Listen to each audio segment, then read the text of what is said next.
So on Monday, there was an airstrike adjacent to the Iranian embassy in Damascus, Syria, which killed a number of IRGC officials.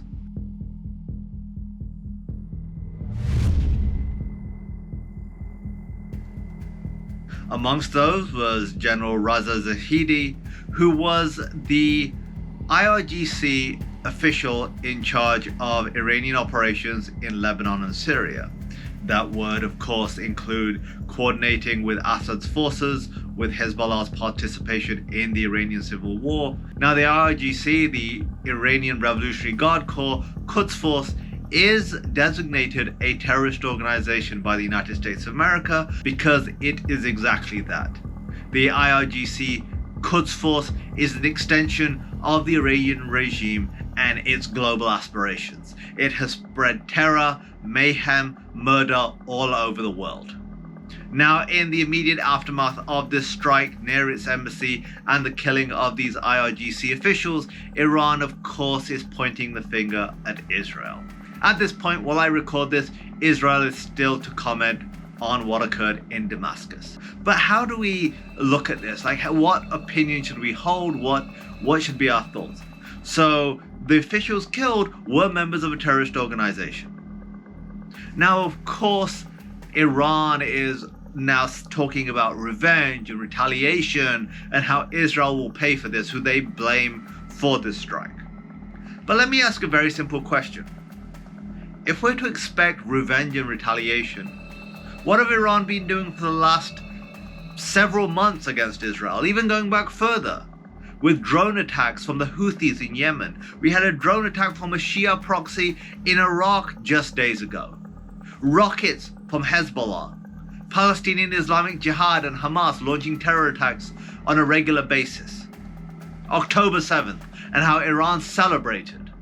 And how the Wall Street Journal basically said that this was given the blessing and go-ahead by the regime in Tehran. So what was all that?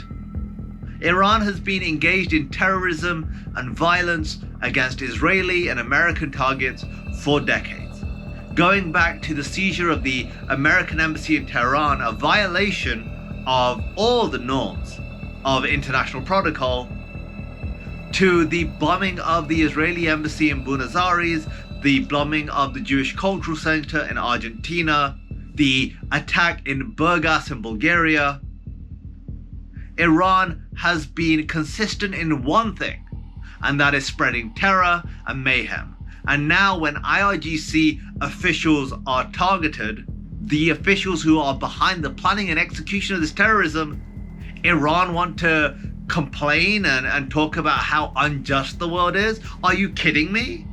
Iran want to talk about how they have a right to respond and revenge when all they've been doing since the establishment of the Islamic Republic is terrorizing anyone and everyone who disagrees with them, be they in Iran with their mass executions, be it their opponents overseas, or be it targets they deem legitimate for their expansionist goals, which is Americans and Israelis and anyone who disagrees with the hegemonic evil designs of the regime in Tehran. So how do I think we should look at what happened in Damascus? Terrorists were eliminated. Iran is the head of the snake.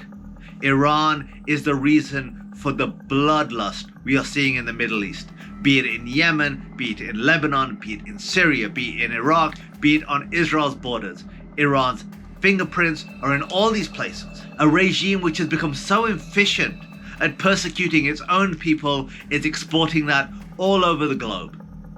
A regime which cares so little about human life, be it the innocent people its forces and its allies slaughtered in Syria, or Iraq, or the people murdered on October 7th, now wants global sympathy because the general responsible for terrorism in Syria and Lebanon has been taken out. Sorry, it's not how the world works. This is Kasim Hafeez for the CUFI Weekly. For Zion's sake, do not remain silent. Thanks for checking out this episode. Be sure to like and subscribe so you get a notification every time a new episode hits. And if you want to check out some of our previous episodes, and we've got some really good ones, click on one of the thumbnails and that will take you right there. And finally, If you want to know more about CUFI and the work we do, go to cufi.org to check out all the resources we have available free to you.